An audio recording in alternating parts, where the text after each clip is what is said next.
Caros amigos e amigas, estamos começando o nosso programa de hoje, a Escola da Fé. Toda quinta-feira, neste horário, é uma alegria. Nós trazemos aqui um pouco daquilo que está no coração da igreja. Aquilo que há 2000 anos o Espírito Santo vem colocando no coração da igreja, através das suas inspirações, através da revelação bíblica, através da tradição da igreja, através dos santos padres, dos santos doutores, através dos monges, dos eremitas, enfim, dessa pleiade de pessoas ilustres que Deus tem trabalhado, há 2000 anos pelo menos. Mas vamos começar rezando, lembrando daquilo que Jesus disse, sem mim nada podeis fazer. Se não é Deus quem edifica a casa, em vão trabalham os seus construtores, diz o Salmo 126. Em nome do Pai, do Filho e do Espírito Santo. Amém. Vinde, Espírito Santo, enchei os corações dos vossos fiéis, acendei neles o fogo do vosso amor. Enviai o vosso Espírito, tudo será criado, renovareis a face da terra. Oremos, ó Deus, que instruíste os corações dos vossos fiéis com a luz do Espírito Santo. Fazei que apreciemos retamente todas as coisas segundo o mesmo Espírito e gozemos sempre da sua consolação. Por Cristo nosso Senhor. Amém.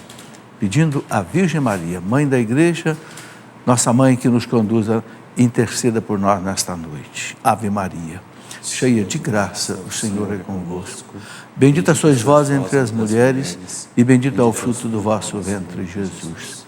Santa Maria, Mãe de Deus, rogai por nós, pecadores, agora e na hora de nossa morte. Amém. Glória ao Pai, ao Filho e ao Espírito Santo. Como era no princípio, agora e sempre. Amém. Glorioso, bendito São José, rogai por nós. Em nome do Pai, do Filho e do Espírito Santo. Amém. Muito bem, tenho a alegria de cumprimentar os nossos amigos e irmãos que estão aqui no nosso auditório. Temos aqui pessoas de São José dos Campos, São Paulo, está ali atrás, Temos aqui gente de Novo Horizonte, em São Paulo, também do Rio de Janeiro, o Padre Roberto Gomes, ok? Uma alegria recebê-lo aqui, da Arquidiocese do Rio de Janeiro, também da Terra Santa, o Padre Carlos, certo? E também o seminarista Vitor de Laje, de Santa Catarina, certo? Uma alegria receber vocês, estão aqui para esse nosso programa de hoje, que vai ser um programa especial. Hoje vamos conversar com o Frei Bruno Varriano, que é um sacerdote que vive na Terra Santa e que vai poder contar para nós muita coisa interessante. Bem, eu já vou aqui cumprimentando o Frei Bruno, padre também, É uma alegria, Frei, vir aqui. E o Frei Bruno tem 2 livros aqui publicados pela Cancional. Já vou mostrando, porque nós já mostramos aqui em outros programas, O Bom Mestre de Nazaré. O Frei Bruno vai explicar essas coisas para nós direitinho. Com o coração humano, Jesus, o bom mestre, nos amou. E depois também esse outro livro, Na Escola de Nazaré, tornando sagrada a minha família. Frei Bruno já tem 20 anos de Terra Santa, não é isso? São 20 anos que eu vivo. E quantos anos de idade? De eu tenho 43 anos. Então foi muito novo para a Terra Santa. Fui muito jovem, sim. Ô, Frei, eu vou fazer uma rápida apresentação do senhor aqui, até para as pessoas entenderem, a sua presença aqui e até poderem aproveitar bem de tudo dessa aula que o senhor vai nos dar hoje aqui, ok? Bom, Frei Bruno Varriano é sacerdote franciscano da Ordem dos Frades Menores. Ô, Frei, qual é essa diferença? Explica para o povo, frades menores, capuchinhos, como é que é isso? Então, nós somos todos filhos de São Francisco, mas na história da nossa ordem tivemos momentos que os frades queriam ser mais frades. Não eram momentos de tensões por outras razões. Tinham as reformas dentro da ordem franciscana, onde os freis eram apaixonados pela pobreza, pela radicalidade. Então, nós tivemos dentro da ordem muitos movimentos de radicalidades. E desses movimentos nós temos a observância, que é ligado a São João da Capistrano, São Bernardino da Sena. Os conventuais? Não, esses são os observantes, que são os observantes que somos nós, a OFM. Que é depois uma tensão na ordem de aqueles que queriam ficar mais numa vida conventual, ligado a uma tradição, que são os conventuais. E no ano 1500, os capuchinhos, que eram inspirados muito na experiência dos calmodoleses, com a barba. Então, nessa experiência dos capuchinhos lá na região Marche, na Itália, nasceu digamos, esses grupos de radicalidades naquele tempo. Não? Hoje somos todos muito perto uns dos outros, as três ordens, os ministros gerais se encontram. Esse fala realmente de fazer um caminho juntos. Por isso hoje nós somos todos frades menores, nós chamados da observância. São os que usam esse hábito. O hábito, que na história nós ficamos com o sigilo da ordem, não? Por isso nós somos OFM. O Frei Pascoal, lá na Terra Santa, também... Ele é capuchinho. Ele é capuchinho. Ele é capuchinho. Ok. Então, todos frades, todos filhos de São Francisco. Todos fraternos. Eu estive várias vezes ali com o Frei Pascoal, aliás, também um profundo conhecedor da Terra Santa. Ele tem feito ainda... Uma grande guia. Ele tem acompanhado ainda como guia? Não, ele já está de idade. Já está cansado. Mas né? ele marcou a Terra Santa pelo seu entusiasmo. Eu tive em 2 ou 3 peregrinações com ele ali. O homem sabe realmente muita coisa. Né? É uma alegria. É um tesouro da igreja. Ô Frei, aproveitando, né? Eu fico pensando muito nas pessoas que estão nos vindo, né? Explica um pouco qual é a diferença de frade e de monge, né? Então nós temos, os beneditinos são monges, né? Os franciscanos, os dominicanos são freis. Qual é essa diferença de ordem, de congregação, de frei? É uma diferença histórica, porque Francisco foi muito renovador.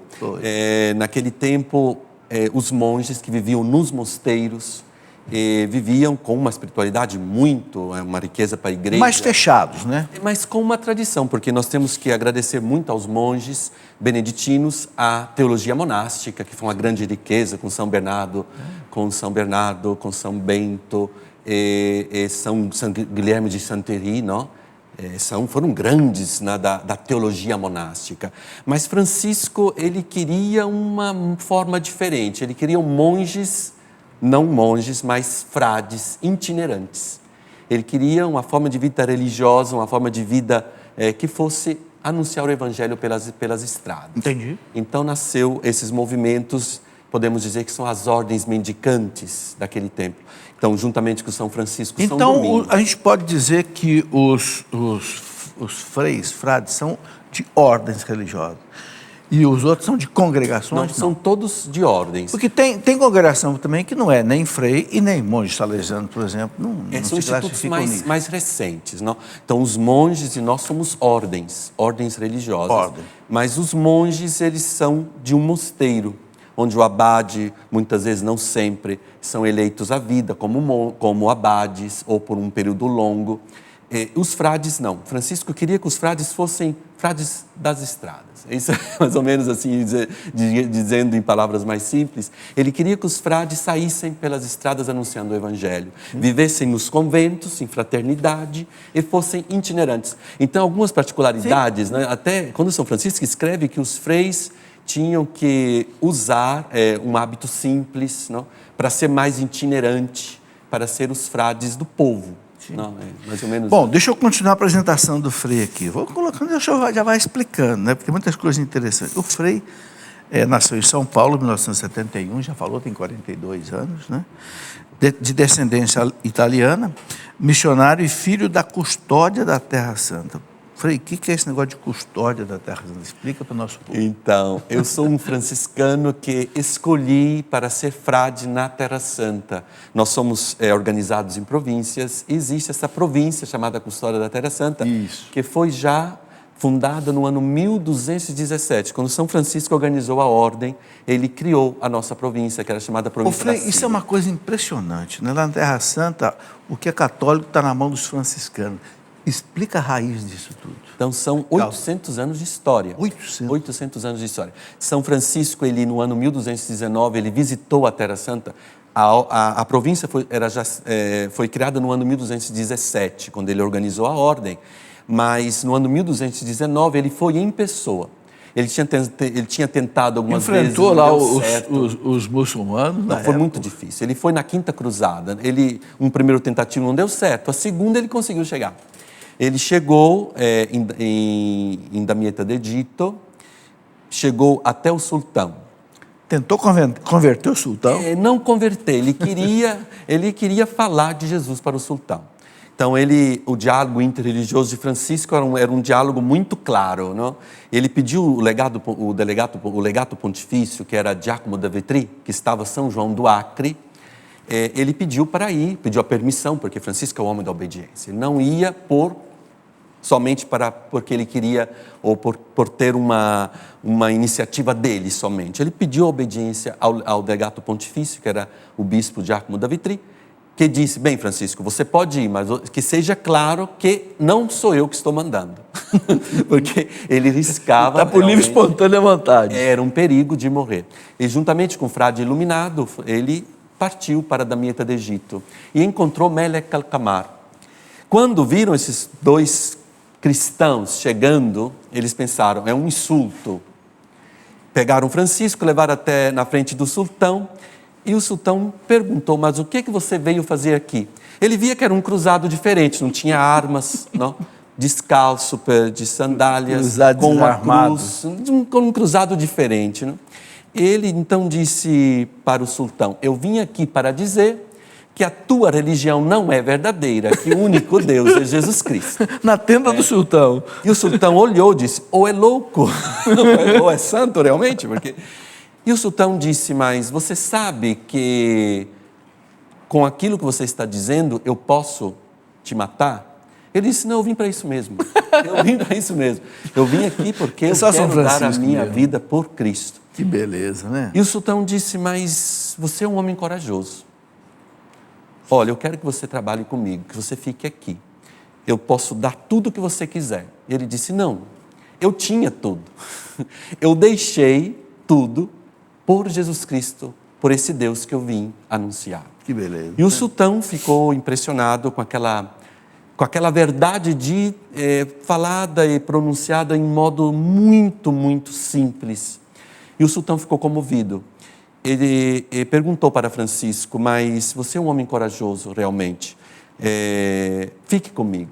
Ele disse: não posso. Então o sultão disse: então você fique para um almoço, você coma alguma coisa comigo. Para o mundo muçulmano, comer junto é o máximo da comunhão. E Francisco disse: não, sim, se é para fazer comunhão, um alimento juntos, eu vou ficar. E o sultão ficou comovido com a fé de Francisco, não o matou, o deixou livre, deu a permissão a Francisco de visitar os lugares santos que eram na mão dos muçulmanos, visitar grátis. E quando terminou a conversa, ele chamou Francisco do lado e perguntou: Francisco, mas você riscou não se diz em português?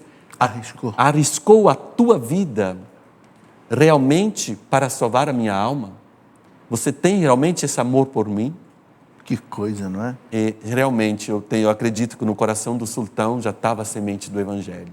Francisco voltou para a Terra Santa, visitou os lugares santos grátis, é tanto que depois Francisco volta para a Itália, depois de um ano, e idealiza o presépio Agreste, foi porque ele viu a gruta de Belém. Ele fala da gruta de Belém a Santa Clara. Quando Santa Clara escreve a carta a Inês de Praga, ela começa a falar da espiritualidade da gruta, do modo. Então Francisco realmente visitou os lugares santos e viveu depois a experiência das estigmates, não? Que Francisco viveu depois de ter visitado o Calvário. Agora, como é que os franciscanos conseguiram de ficar assim, com essa presença marcante na terra? A gente vai lá no Monte Tabor, tem lá um mosteiro, um convento, não sei, ou vai lá em todo lugar, graças a Deus. E como é que foi a partir dessa entrada de São Francisco? Foi do início com São Francisco, já da província, do amor que Francisco tinha para os lugares da redenção, não? E São Francisco, eu posso dizer, professor Felipe, que é o dom da providência. Sem dúvida. A providência, porque você ali imagina... Ali agia 100%. Imagine que São Francisco viveu do ano os franciscanos viveram ali no ano 1217 até o ano 1342, 43, clandestinos na Terra Santa. Eles estavam na 5ª estação da Via Dolorosa, da Via Sacra, clandestinos, quando o rei Roberto e a Regina Sancha de Nápoles que Rei Roberto era irmão de São Ludovico de Tolosa. A história de São Ludovico é muito interessante porque era um rei, um príncipe que deveria ser coroado rei e renunciou à coroa para entrar para a Ordem dos Frades Menores. E foi coroado o irmão que era o Rei Roberto. Então, o Rei Roberto tinha podemos dizer, essa dívida com o irmão São Ludovico de Tolosa, que depois foi ordenado sacerdote e também bispo de Tolosa. E foi então com a providência do irmão de São Ludovico de Tolosa, o Rei Roberto e a Regina Santa de Nápoles, que compraram o direito aos franciscanos que estavam lá, chamados frades da corda, nós éramos conhecidos como frades da corda, os únicos que os muçulmanos aceitavam, para oficiar no Santo Sepulcro e também em Belém, e comprando o cenáculo, fazendo a sede da Custódia da Terra Santa. Foi uma grande providência. Beleza. Frei, vamos fazer o primeiro intervalo, que está na hora, e a gente volta em seguida. Só um instante, espera aí que daqui a pouquinho a gente já volta. Muito bem, estamos de volta já com a nossa Escola da Fé e eu quero apresentar aqui algumas coisas importantes. Antes de continuar a conversa com o Frei Bruno, que mora na Terra Santa, faz lá um trabalho muito grande, que nós vamos continuar conversando aqui daqui a pouquinho. Antes eu quero apresentar esse livro do Adailton Batista, que é consagrado da Canção Nova. Ele fez um livro muito interessante, Gotas de Fé e Esperança. O que é isso? Ele pegou, assim, ensinamentos básicos de Monsenhor Jonas Abib e colocou sempre assim, um ensinamento básico de Monsenhor Jonas Abib, em forma de uma frase, colocou uma pequena reflexão e uma oração. Pronto, o livro inteiro é assim. É uma maneira, podemos dizer assim, de como que resgatar, né, esses ensinamentos aí de mais de 40 anos de Monsenhor Jonas Abib, como fundador da Canção Nova. Então, um livro muito simples, mas muito rico, né?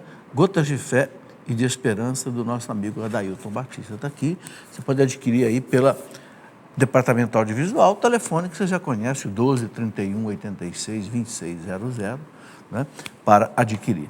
Quero mostrar também a publicação mensal da Canção Nova, a revista Canção Nova, que você já conhece. Os sócios recebem em casa, junto vem o boleto bancário, né, que ele paga a sua contribuição, ok, pelo banco, né, ou em casa lotérica, etc. E aqui tem o valor, né, para ele preencher um boleto, né?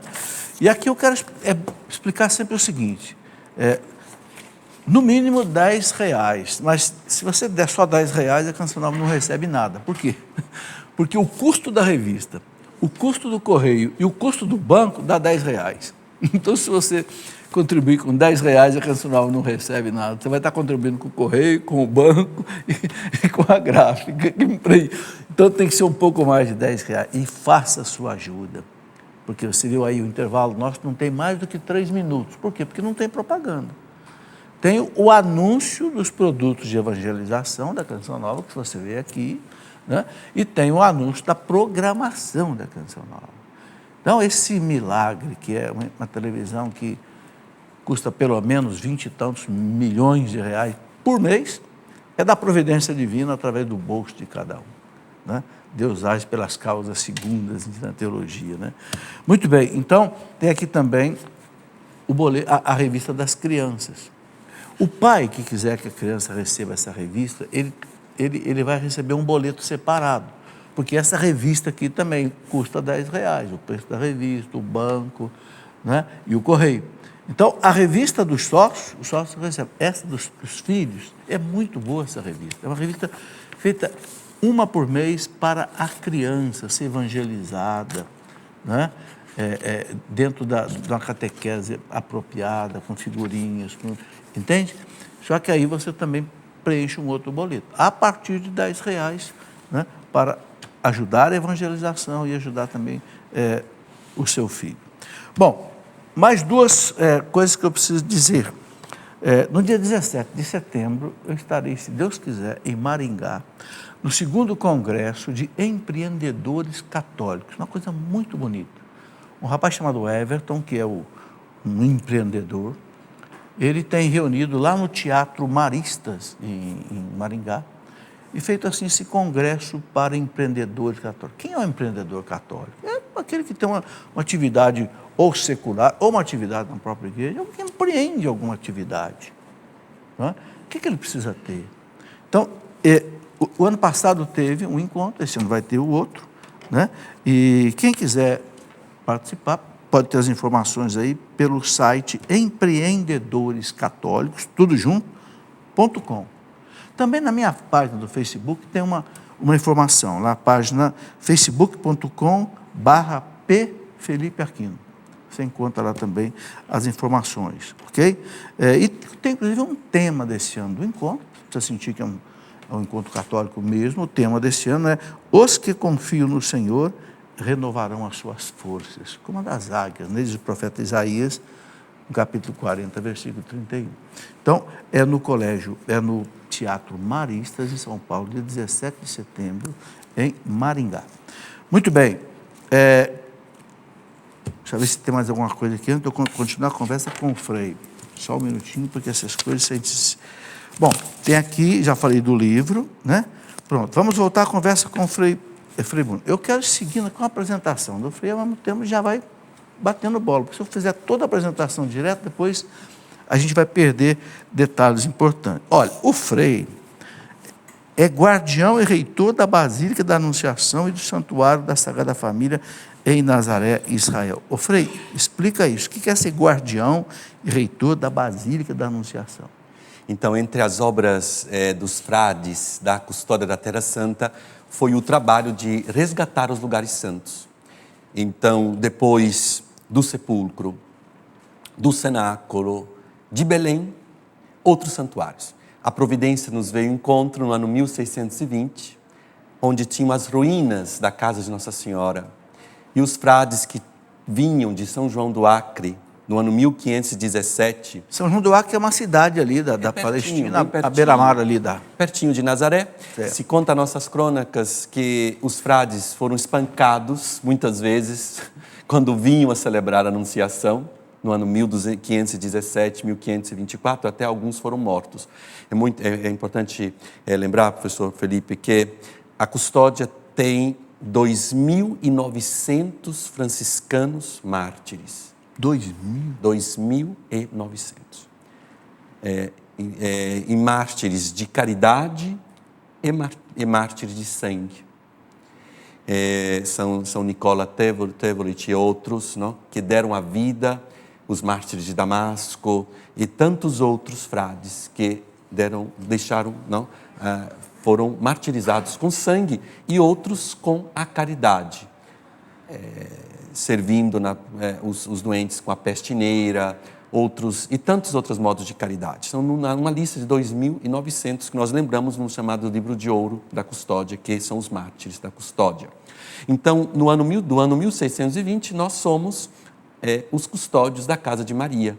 Eram rovinas, que os franciscanos construíram uma igreja. Aquela igreja que existe hoje, a base da Anunciação Bela, é nova. É nova, é do ano 1955. Foram os franciscanos que fizeram. Foi no momento que nós tivemos as condições de construir uma basílica. Então, foi demolida a igreja do ano 1700 que os frades tinham construído e construímos a atual basílica, sempre cobrindo a casa de Nossa Senhora. Então, a casa de Nossa Senhora está dentro. Continua ali. E eu fui nomeado no ano 2013, eu fui nomeado o guardião e reitor da Basílica da Anunciação. Então, o guardião e reitor que é responsável pela gerência toda da Basílica. Toda a Basílica, um guardianato, como nós somos organizados, tem outros conventos que também pertencem a Nazaré, que eu sou responsável, como Caná de Galileia, Haifa, e outros conventos pequenos que estão ali. Eu sou o responsável, então, da Basílica e dos frades, das comunidades que estão lá, e da reitoria da Basílica, não? Então, tem que cuidar da casa de Nossa Senhora, imagine ser o guardião da casa de Maria. O Frei, ele é professor de Psicologia Geral, Psicologia do Desenvolvimento e Pedagogia, do Instituto Teológico de Jerusalém e da Pontifícia Universidade Antoniano de Roma e na Itália. Trabalha como psicólogo clínico no Hospital Francês de Jerusalém, em Israel. Veja quanta coisa na cabeça desse homem, né? E eu gosto de apresentar isso, Frei, porque eu falo nas minhas palestras, nas minhas pregações, não existe uma instituição na face da terra que tenha estudado tanto como a Igreja Católica. E a prova é isso. cada pessoa que vem aqui é doutor em isso, mestre naquilo. Por quê? Porque a igreja valoriza a ciência e a fé. Aquilo que João Paulo II dizia, na fé e a ciência, as duas asas com as quais o espírito humano alça voo para contemplar a verdade. Muita gente pensa que a igreja só reza. Não, a igreja estuda e muito. E o teu currículo é uma prova disso. Apresentador do programa é Em Casa com a Sagrada Família, transmitido diretamente da casa da Sagrada Família de Nazaré pela TV Canção Nova. Eu falei, olha a beleza da TV Canção Nova. Transmite direto um programa do Frei, lá da Terra Santa, lá da casa da Sagrada Família em Nazaré. É no santuário, né? São dois, é um lugar da Anunciação, E onde depois, Nossa Senhora recebeu o anúncio do anjo na casa de Santa Ana, de São Joaquim, e depois de casada, ela foi viver na casa de São José. onde tem ali a oficina de São José, ali do lado. É onde Jesus cresceu e viveu por 30 anos. Então são dois santuários, um pertinho do outro, onde eu, por graça, vivo, não por mérito. Então, para quem quer saber, esse programa tem uma exibição às segundas-feiras, às 17h30, também com reprise às sextas-feiras, às 13h30. É importante saber disso, né? Bom, a formação do Frei. O Frei também é a graduação em formação bíblica pelo Studium Biblicum Franciscanum de Jerusalém, Israel. Mestre em teologia com especialização em espiritualidade pela Pontifícia Universidade Antoniano de Roma, já falamos aqui. Doutor em psicologia clínica pela Pontifícia Universidade Salesiana de Roma. Ô Frei, por que o senhor encaminhou para a psicologia? Doutor em psicologia. Então, eu estudei a Bíblia, iniciei com o estudo da Sagrada Escritura na Terra Santa, a Sagrada Escritura é a Faculdade de Ciências Bíblicas e Arqueologia Bíblica. Então, foi a minha primeira formação. Depois, meus superiores me mandaram para Roma para me preparar para ser formador e eu fiz o mestrado em Teologia com especialização em Espiritualidade. Mas eu tive uma particularidade, professor Felipe, na minha vida, que eu conto porque é um momento muito importante na minha história vocacional. Foi no ano 2002, eu fui transferido para Belém, como frade em Belém, e tivemos momentos muito difíceis de guerra. Então eu fui prisioneiro por 40 dias, dentro da Basílica da Natividade em Belém. Eu me lembro daquele episódio que houve ali. Então, só imagine que eu tive 40 dias, nós ficamos os freis, com 240 palestinos armados dentro de casa, com o exército israelita que circundou tudo, não deixava entrar água, cortaram a eletricidade, cortaram a água, não deixavam entrar comida, alimentos. Meu Deus! E nem os cadáveres que alguns palestinos foram assassinados, receberam dos chequins, eram atirados pelos chequins, 8 cadáveres ficaram dentro da Basílica. Nós ficamos 40 dias fechados nessa situação. Eu me lembro muito bem, acompanhei isso daqui pela mídia. E João Paulo II nos chamou, e eu tive a graça de falar com João Paulo II pelo telefone. É mesmo? Foi um momento muito forte da minha experiência, onde ele foram escolhidos alguns frades. Nós tínhamos um celular que ainda funcionava, depois acabou a bateria, nem esse funcionava. O dia que o exército israelita tentou entrar para capturar os palestinos, porque tinham 13 que eram procurados, eram de Hamas, eram aqueles que tinham idealizado os atentados contra Israel, estavam ali dentro. Eles esfondaram, abriram as portas da igreja, forçaram as portas da Basílica e entraram dentro. Então, foram momentos muito difíceis para mim, não? Para nós todos, para os frades. Foi a Basílica de Belém, né? De Belém. Da Natividade. Da Natividade. E foram momentos assim de grandes provações, porque ficamos sem alimentação com esses cadáveres e tentando também alimentar, não? Dar comida também para os palestinos. Eram 240 homens armados. Nós comíamos uma sardinha por dia. Uma metade de manhã, uma metade à noite.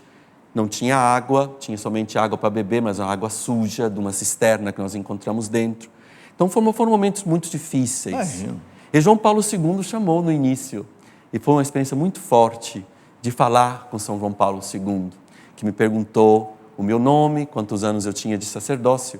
Eu tinha poucos anos de padre. E São João Paulo II disse, vocês não tenham medo, não tenha medo.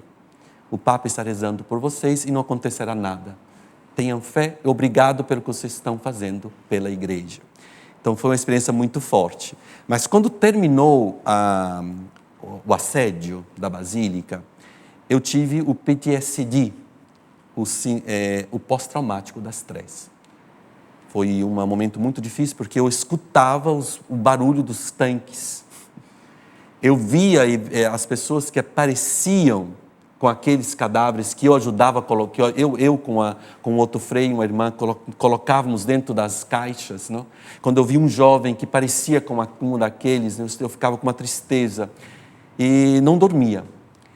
E foi muito difícil porque não encontrava quem me entendia. Trauma mesmo, né? O trauma.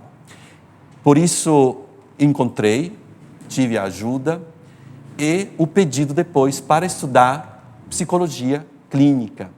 E me especializei em psicotraumatologia. Psicotrauma? Psicotrauma. Sou especializado pelo Policlínico Gemelli de Roma e pela LUMSA de Roma. Frei, e ali deve ter muita gente traumatizada, né? Sim. Porque esse conflito dos palestinos com Israel é uma coisa que não acaba nunca, né? Eu tenho um amigo que é uma senhora professora universitária, doutor em ciências políticas, doutor César Saldanha, um homem católico muito bom. Ele esse dia me explicava, até queria colocar isso, eu ouvia o senhor que está lá, ele disse, você sabe por que eles não se entendem? Porque eles querem resolver a questão pelo direito e pela justiça, não conseguem. Lá eles só pelo amor. E aí ele fala assim, os judeus dizem, não, essa terra aqui é nossa, está na Sagrada Escritura, né? Está registrado no cartório da Bíblia, o cartório mais famoso, é nosso. Só que os palestinos dizem assim, é verdade, só que nos anos 70 vocês foram expulsos daqui pelos romanos, e nós chegamos aqui, e nós temos uso capião disso aqui. Ele fala, não é nem uso capião, é uso campeão, né? Porque já tem muito mais. Então os dois têm direito, né? Então parece que a justiça e o direito não... Então ele só o amor, só sentando para conversar. Aliás, é a proposta da igreja, né? Que haja os dois estados. Como é que o senhor vê isso? O senhor que está lá, como é que o senhor vê tudo isso? Além disso, como alguém que ama, não gosto de dizer que eu sou biblista, não, porque eu me especializei mais na psicologia clínica, não na espiritualidade, mesmo se eu estudei Sagrada Escritura. Mas eu direi que a solução podemos encontrar na Escritura. Na Escritura, na Sagrada Escritura. Vamos lá, em Gênesis capítulo 10. Que o pai Abrão, que é o pai de todas das três religiões monoteístas, para os dois lados, né? Para os muçulmanos e para nós cristãos. Nós temos o pai Abrão. Quando Abrão começa a ter dificuldade com Lote, e ele diz assim, que não seja nunca guerra entre mim e ti. Divide. Se você escolher a esquerda, eu vou para a direita.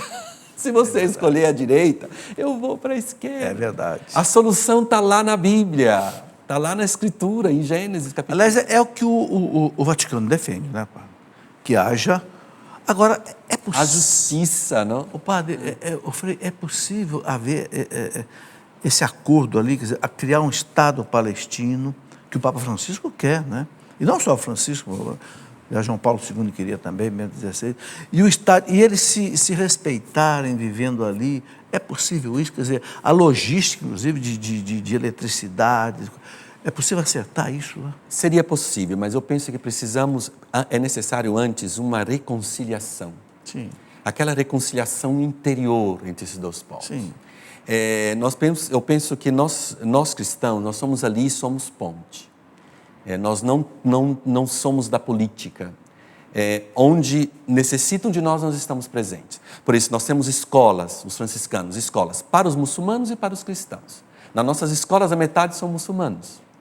Em outras instituições, como a nossa escola de música, temos judeus, muçulmanos e cristãos juntos.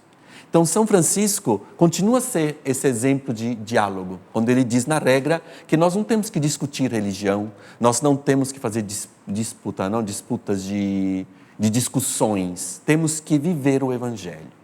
Eu penso que o sinal dos cristãos da Igreja Católica é o sinal da unidade para esses dois povos, porque nós estamos ali, não somos para a política, mas somos para todos. Ô Frei, o senhor usa esse hábito lá permanentemente? Permanentemente. E o senhor não sofre nenhuma hostilidade, assim, de um lado judeu, do lado muçulmano, nunca teve problema desse? Sim, tivemos. Gospem, não? Os hebreus ortodoxos, eles têm esse costume de cuspir quando nos veem, ou alguns muçulmanos também mais fundamentalistas, não? Existem em todos os lugares. Mas isso não nos assusta, não nos assusta. Nós temos que acreditar, não? Que nós somos da hará, da alegria e da caridade. Isso é a distinção de nós cristãos, sem guardar rancor. Por isso, temos dificuldade, sim, mas não é uma barreira para nós. Não é uma barreira. Ô Frei, o Israel colocou aquele muro ali, parece que, não sei, chega a 700 quilômetros, não sei quantos quilômetros, que praticamente confinou o Estado palestino ali, né? E a gente passa por lá, é uma fiscalização terrível, não tem que passar com passaporte, os rapazes armados entram dentro do ônibus e tal. Não tem perigo, mas é uma fiscalização bem rígida. O que isso mudou na vida lá desse relacionamento deles, dos judeus com... Aumentou o ódio. Aumentou o ódio, porque você pode imaginar que os cristãos que vivem fechados em Belém, eles vivem fechados porque não podem sair. Então tem um muro e tem dois portões, três portões de saídas, onde os palestinos cristãos e muçulmanos que estão lá não podem sair, somente com autorização do Estado de Israel. Isso aumenta o ódio. Isso aumenta o ódio. Os judeus, os israelitas, não, que também não aceitam esse tipo de política de muro. Existem pessoas, rabinos também em Israel, que não concordam com aquele muro. Então, tem sempre o sinal de paz em todos os dois lados. Agora, tem muitos árabes ali dentro do Estado palestino que trabalham no Estado de Israel, não? Muitos têm autorização, mas nem todos. todos. Passam pelo portão com devida autorização. Não todos têm autorização. O nosso pároco de Belém, quando eles têm que levar os cristãos para uma celebração no Santo Sepulcro, eles precisam sempre de uma autorização. Isso aumenta aquele ódio, não? Isso aumenta aquele ódio. Eu penso que a solução é fazer esses dois povos se encontrarem. Um exemplo que eu gosto muito de contar... Houve tentativas, né? Pode contar o exemplo. Não, porque como psicólogo clínico, eu trabalho no Hospital Francês de Jerusalém como psicólogo clínico, onde nós temos... É um hospital hebraico, temos até o rabino que é capelão, e a maioria são judeus, podemos dizer 90%, depois temos muçulmanos e cristãos que frequentam e são os nossos pacientes no nosso Hospital Francês de Jerusalém. E teve um episódio que me tocou muito, que tinha no mesmo quarto 2 senhoras morrendo de câncer. Uma judia e uma muçulmana. E tinham as 2 filhas que estavam assistindo, não? Cada uma a sua própria mãe, ali no mesmo quarto. Não? E aconteceu que a senhora judia passou mal e a filha não estava. Ela não estava, a filha. E ela começou a vomitar, começou a sentir-se mal. E a filha da muçulmana assistiu até a senhora judia e assistiu, ajudou. Não? Quando a filha hebreia religiosa, não, toda vestida religiosa, chegou, a mãe contou, olha, eu passei mal. A moça chamou a enfermeira, me limpou, me ajudou a levantar. Então, a filha da judia foi até a filha da muçulmana e disse, obrigado, não, pelo que você fez para minha mãe. E a outra disse, não tem que agradecer, porque se fosse a minha mãe, você teria feito o mesmo. E a judia abaixou a cabeça e disse, não, eu não faria. Mas a partir de hoje, o faria. Que beleza, né? Então, são esses momentos de encontro. A força do amor. A força do amor que proporciona. É a única coisa que pode realmente resolver o conflito. É por isso que nós estamos lá. São Francisco queria que os frades fossem os frades da paz, não? Os frades do diálogo, os frades para todos. Por isso, os franciscanos são sinal de paz. Agora, houve uma tentativa de aproximação ali, né? Algum dos ministros de Israel, não sei que Zacabim, não... Um deles tentou uma aproximação, mas é muito difícil, né? É difícil, mas não é impossível. Não é impossível. Eu conheço pessoas maravilhosas dentro do Estado de Israel, dentro do meu hospital, médicos que trabalham comigo, enfermeiras, outros amigos. Tem Tem pessoas maravilhosas no Estado de Israel, tem pessoas maravilhosas dentro da Palestina. São dois povos bonitos, dois povos que eu amo muito. Então nós temos que profetizar a paz, nós temos que acreditar na paz. Beleza. E temos que testemunhar, não entrar em política, não entrar em discussões, mas amar. E porque semear a realmente paz. só uma vitória do amor ali pode estabelecer a paz. E pequenas vitórias podemos testemunhar. Porque fica um e outro querendo apagar o incêndio com gasolina. Com gasolina. E só aumenta o incêndio. Só aumenta o incêndio. Frei, vamos fazer mais um intervalo e depois eu quero conversar os 2 livros do Frei, que eu já mostrei aqui, ó. Vou mostrar de novo. O Frei tem 2 livros falando de Jesus, falando da muita coisa maravilhosa. Temos que falar nisso, né? E quero também explorar um pouco, então, da pessoa de Jesus. Eu gostaria que o senhor mostrasse depois do intervalo, assim, o senhor que está lá, vivendo ali, naquela cultura, contar um pouco como é que era o Jesus que nós, aqui no Ocidente, não conhecemos muito bem, porque o costume é outro, né? Então vamos lá, daqui a pouquinho a gente já volta, espera aí. Muito bem, estamos de volta para o nosso último bloco do programa Escola da Fé de hoje, conversando aqui com o Frei Bruno, que mora na Terra Santa há mais de 20 anos, trabalha ali, e que conhece muita coisa dali. Eu quero, antes de continuar a conversa, porque ele vai falar de 2 livros que escreveu, exatamente um deles mostrando Jesus de Nazaré na cultura hebraica, para a gente, inclusive, entender bem melhor os evangelhos, etc. E também um na Escola de Nazaré, focado mais também para a família. Bom, mas antes aqui, 2 recadinhos só. Vamos ter o acampamento aqui na Canção Nova, Quem Como Deus, de 9 a 11 de setembro, ok? Quem é que vai estar pregando aqui? Vão estar pregando o Padre Roger Luiz, Padre Serginho, a Rogéria Moreira e a presença internacional do Padre John Baptiste, que é sacerdote da Diocese de Mbarara, em Uganda, na África, ok? Vai estar pregando aqui de 9 a 11 de setembro. Você pode ter as informações pelo site eventos.cancionova.com ou pelo telefone 12 31 86 26 00, ok?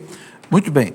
Outro recado é o seguinte, eu mantenho pelo meu site, o site cleofas.com.br, um curso de, vamos dizer, teologia, entre aspas, à distância. Por que eu coloco entre aspas? Porque não tem certificado, é para você aprender teologia. Já começamos lá com Deus, quem é Deus, a criação do mundo, a criação do homem, a criação da mulher, o pecado original, a cristologia, Jesus Cristo a salvação, Mariologia. Vamos seguindo, depois o sacramento, teologia sacramental, litúrgica, etc. Por quê? Porque muita gente me pede, olha, professor, eu quero fazer um curso de teologia à distância, o que eu faço? Então, é uma tentativa. Se você quiser, esse curso já tem aí. Nós começamos aí no final do ano passado, no final desse ano, mas você pode assistir as aulas anteriores. É um vídeo gravado todo dia, mais ou menos uns 15 minutos, a matéria escrita e uma matéria para ouvir, do mesmo tema, para você aprofundar, ok? É só entrar no site Cleofas, tem lá uma caixinha, Escola da Fé Online. Clica ali e você vai ter as informações, ok? Muito bem, Frei Bruno, vamos continuar a nossa conversa. Eu quero então falar desse livro, O Bom Mestre de Nazaré, né? Com o coração humano nos amou. Eu queria, Frei Bruno, que o senhor mostrasse assim, o senhor conhece aquela cultura hebraica, aquela mentalidade, como isso influenciou na escrita dos evangelhos, para a gente entender melhor os evangelhos, entender melhor a pessoa de Jesus. Então, não podemos ignorar o Jesus bíblico, que é a Escritura, e também Jesus histórico, Jesus nas suas raízes. Então, o livro eu tentei dedicar os 3 primeiros capítulos para reconstruir o Jesus judeu, nas suas tradições, para poder compreender melhor os evangelhos. Este contato com o mundo hebraico, até o início do capítulo, pedindo desculpa se alguém vai ter dificuldade para ler, porque são coisas muito interessantes, mas que muitas vezes nós não estamos acostumados, mas são muito importantes. Por exemplo, quando Mateus fala da genealogia de Jesus, não? Que são 14, até do Davi, do exílio de Babilônia, 3 vezes 14, por quê? Por que 14? porque os números hebraicos das letras têm um valor numérico. Então, o nome de Davi, David, Dalet, Vav, David, Dalet, que seria o D, não? Nosso, tem um valor de 4, o Vav, que é o nosso V, tem um valor de 6, então não tem as vogais. David, 4, 6, 4, são 14. Porque Mateus quer dizer que aquele menino nascido veio de Davi. naquela simplicidade da gruta é o Filho de Deus. Então tem toda uma reconstrução, não, deste mundo para entender também a cultura e o ambiente dos evangelhos.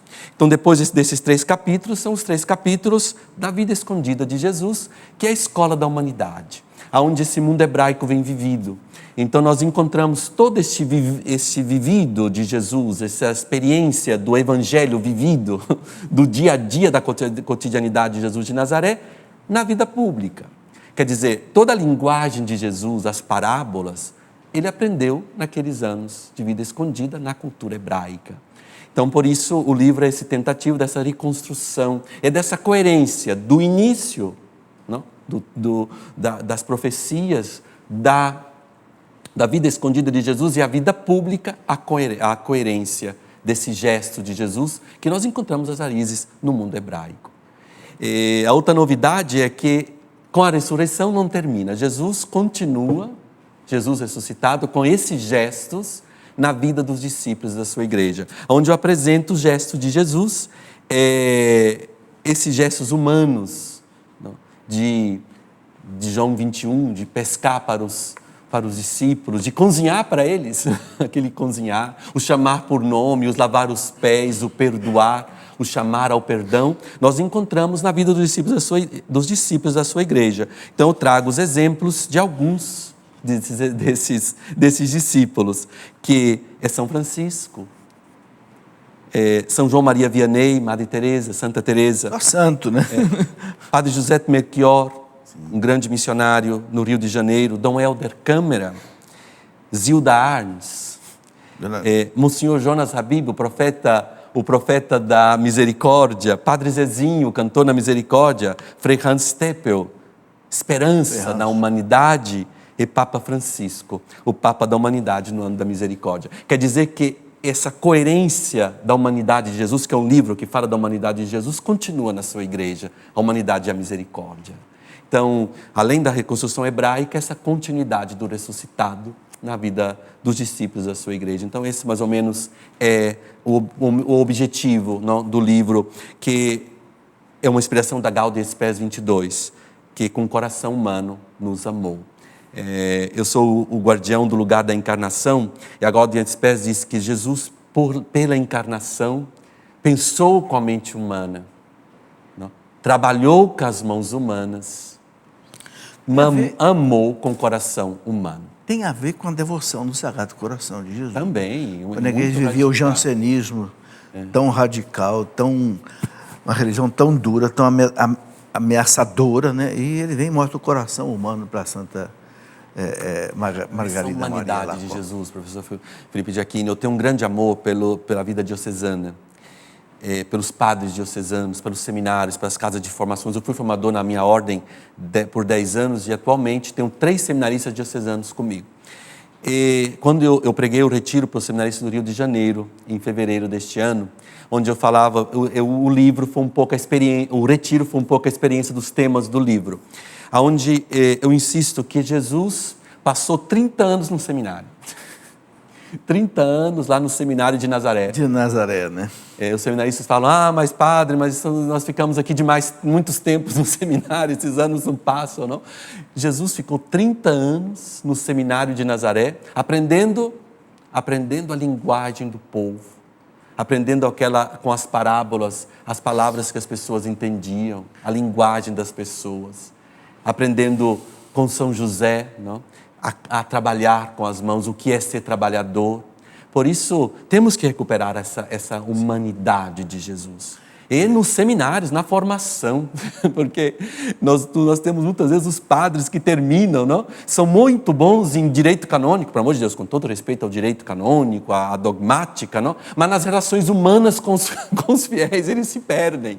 Não conseguem aquela linguagem que as pessoas entendem, aquela misericórdia, que Jesus, não? Aprendeu, e é muito bonito, porque nós vemos que ele aprendeu de São José essa justiça, essa simplicidade com Nossa Senhora.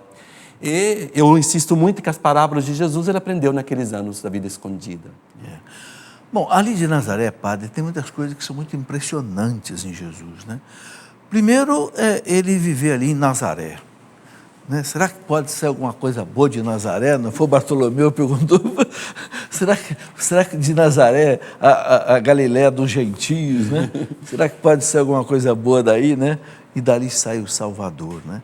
Segundo, ele viver 30 anos ali. Por que ele esperou 30 anos para começar a vida pública?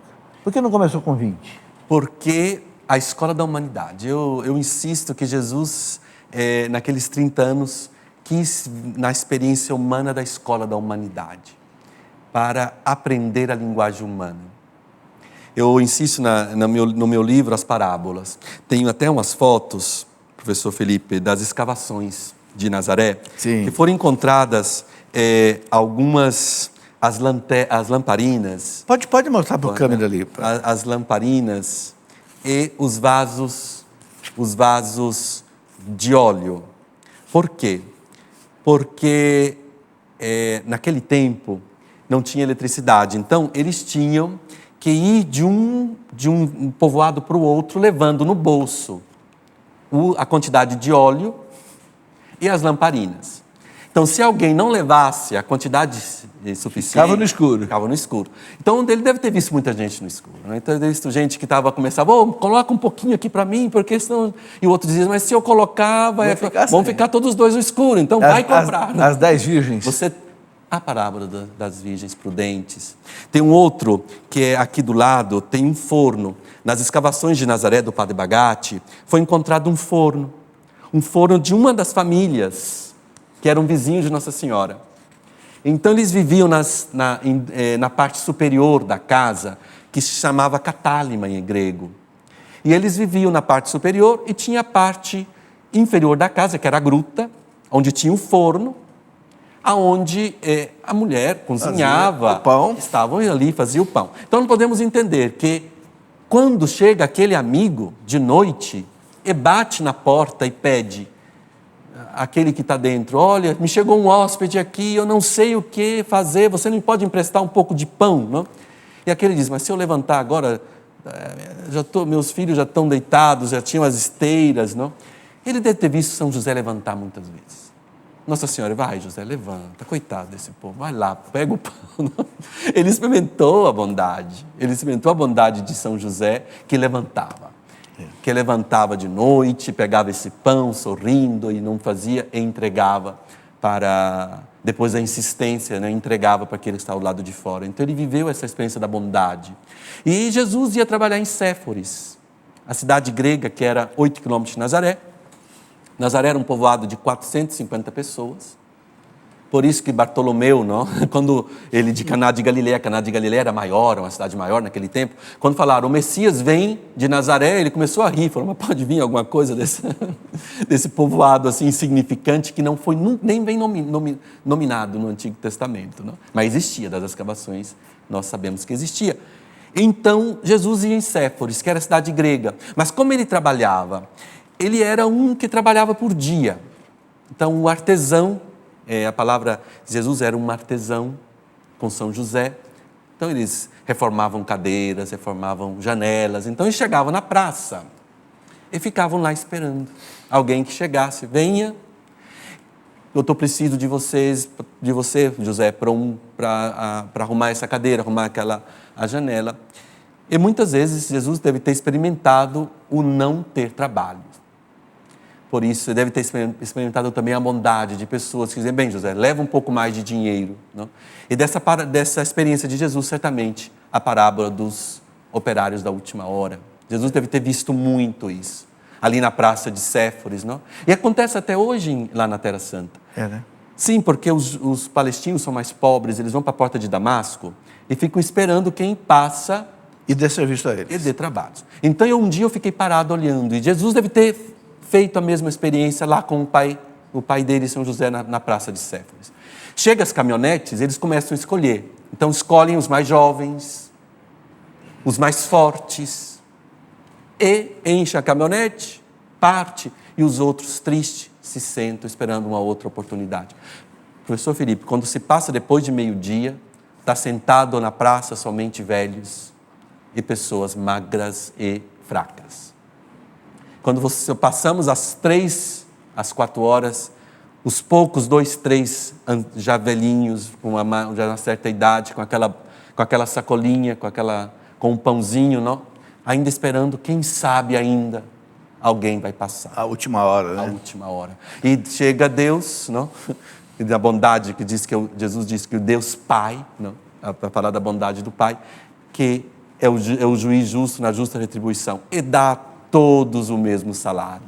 Jesus deve ter visto muito essa experiência. E o povo entendia as parábolas porque as parábolas eram muito encarnadas, né, na vida dele. Daqueles anos da vida escondida. Daqueles anos da vida escondida. Ô Frei, agora uma coisa que me impressiona muito na vida de Jesus, nos evangelhos, também na vida do judeu, é o casamento.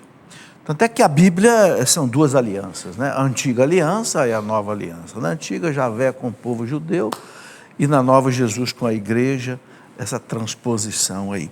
E Jesus fala muito de casamento, de bodas. Explica um pouco sobre a importância disso tudo, o significado de tudo isso, essas 10 virgens, né, prudentes que esperam.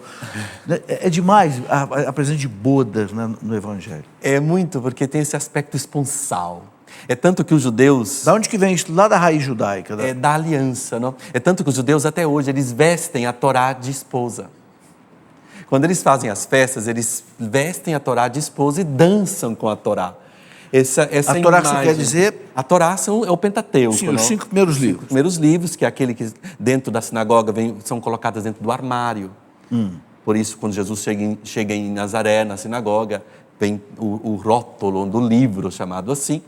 Eles pegam a Torá, vestem a Torá de esposa e dançam. Esse aspecto esponsal de Adonai com Israel, que vem depois vivido na experiência conjugal. Na experiência conjugal, o matrimônio é muito importante para o povo hebraico. Tem toda uma tradição de celebrações. Ele celebrava o casamento, diz que vários dias, né, padre? Até hoje. Porque acaba o vinho lá e Jesus transforma 600 litros de água em vinho. Ô, padre, não foi muito vinho não, padre? Era muito vinho, mas até hoje, os nossos cristãos, o casamento dura 3 dias. 3 dias de festa. E o vinho é o sinal da alegria. Eu gosto muito dessa tradição. Tentei reconstruir no meu livro o máximo possível essa imagem de Caná de Galileia, que é essa imagem de Jesus esposo. E ele é o vinho novo. Ele é o vinho novo, a aliança nova. Então, não podemos perder esse aspecto esponsal. Não podemos perder. Da igreja, aspecto também da igreja com o esposo, Jesus. O Papa João Paulo II, na teologia do corpo, que ele desenvolveu amplamente, né? Tem um tratado de teologia do corpo. Extraordinário. Ele fala muito desse aspecto esponsal, né? Inclusive trazendo para a vida dos casais hoje. Né? Qual é essa correlação que o senhor vê lá da cultura hebraica até hoje? Né? Inclusive o Papa, até os aspectos sexuais do casamento, tal, o Papa dá uma valorização, ele dá uma sublimidade na coisa muito grande. Né?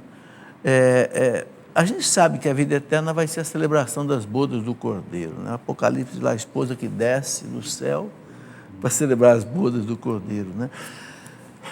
Isso tem algo de teológico muito profundo, né, padre? Muito, muito profundo. No meu livro Escola de Nazaré, eu tentei reconstruir essa imagem para as famílias, essa imagem da imagem de Deus, da fidelidade, não? A fidelidade de Deus. E não existe uma imagem melhor que Deus escolheu que o aspecto esponsal. Então, imaginamos que no projeto de Deus, essa união entre o homem e a mulher é a maior beleza que Deus criou. Não? é a união conjugal. Ele, na sua inteligência infinita, não, de criar a comunhão. Por isso a Trindade. Deus não é solidão. E o homem não é solidão. E essa imagem extraordinária, cada vez que nós pensamos de nos bastar, cada um se basta, e não existe uma terceira estrada, uma terceira via, ou é o matrimônio, ou é a consagração. Não existe essa terceira via, né? Não existe. Nós temos que ser realmente muito sinceros. É verdade, não existe. É verdade que no hebraico não existe a palavra solteiro? Não existe, não existe, não existe. É? Não existe. Porque é uma coisa contra a natureza. Entendi. Agora, por isso, ou é a consagração de Deus, não? Como Deus esposo, que é a consagração celibatária, não? O sacerdote, ou o matrimônio. Essa história de eu me basto, eu estou bem, não. Temos que ir para a vocação do homem, que não é a solidão. Agora hoje, padre, há uma crise tremenda, né? Hoje, por exemplo, as pessoas não querem mais se casar, né? Mesmo que, e aí a gente vê um aspecto de individualismo, de egoísmo, de comodismo, né? E no fundo gera-se uma desvalorização do casamento, desvalorização da família, e as pessoas acabam ficando, inclusive, muito tristes, né? Depressas. É uma das grandes causas que eu tenho em clínica, a depressão. Não? Muitas pessoas que perdem e não têm um significado. Perdem um significado. As pessoas que pensam que se bastam, não? E pensam que a vida vai passar e você vai ser... Não, chega um momento da angústia da existência.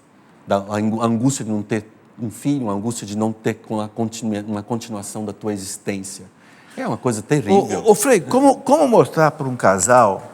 Porque hoje uma das grandes crises... Eu trabalho muito com casais. Prego retiro para casais, encontro de casais, desde os meus 20 anos de idade que trabalho um pouco nisso, né?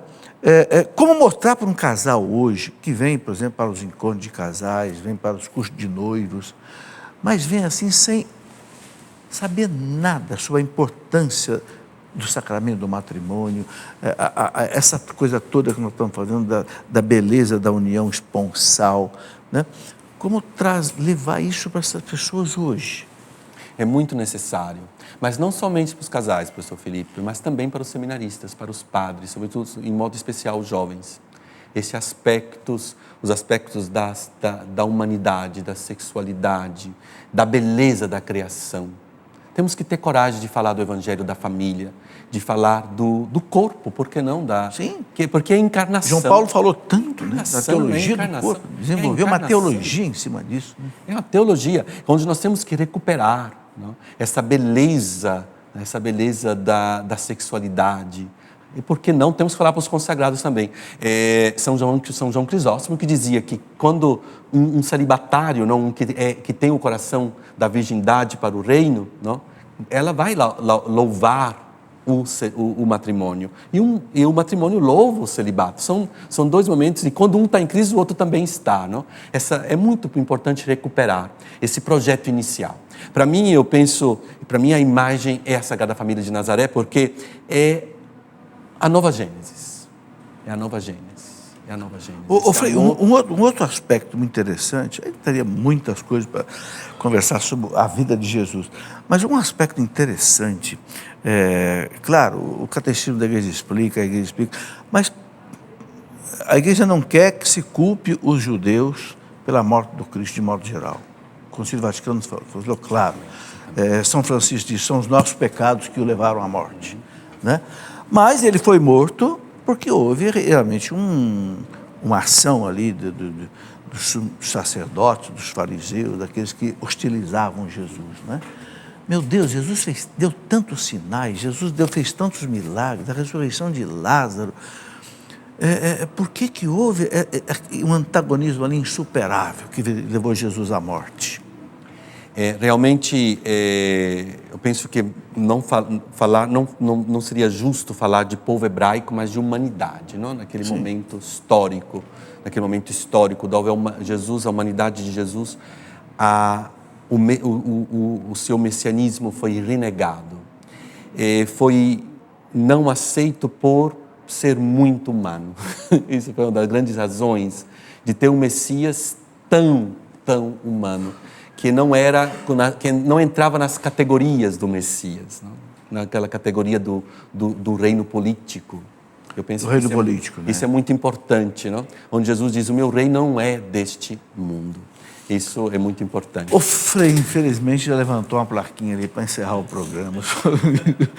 Eu teria tantas outras coisas para perguntar, mas fica aí o convite para o senhor voltar uma outra vez. Tem muitas coisas aqui que eu ainda gostaria de perguntar e, se Deus quiser, o senhor poderá voltar. Mas fica aí, ó, quem quiser aprofundar nesse estudo todo, dessa aula, 2 livros que o Frei publicado pela editora Canção Nova, né?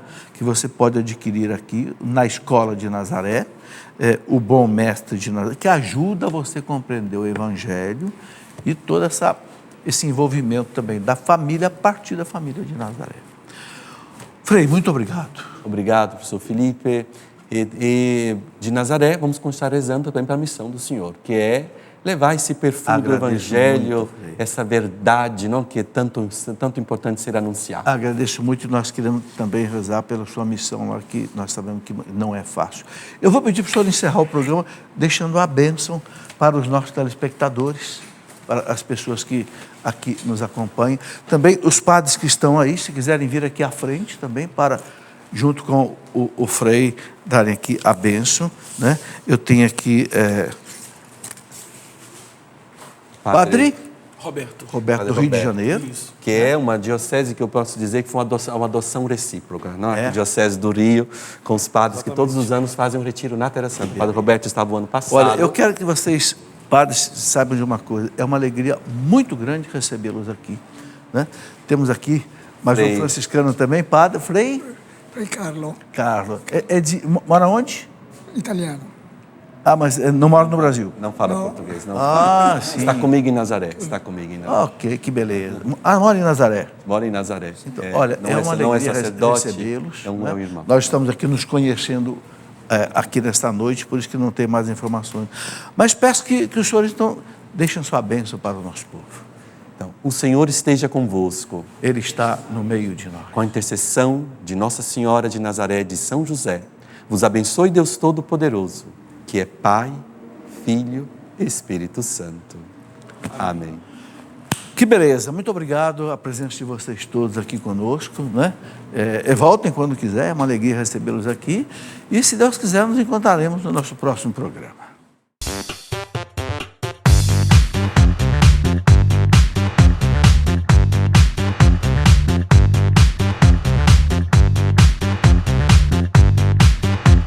CançãoNovaPlay.com. Assine já!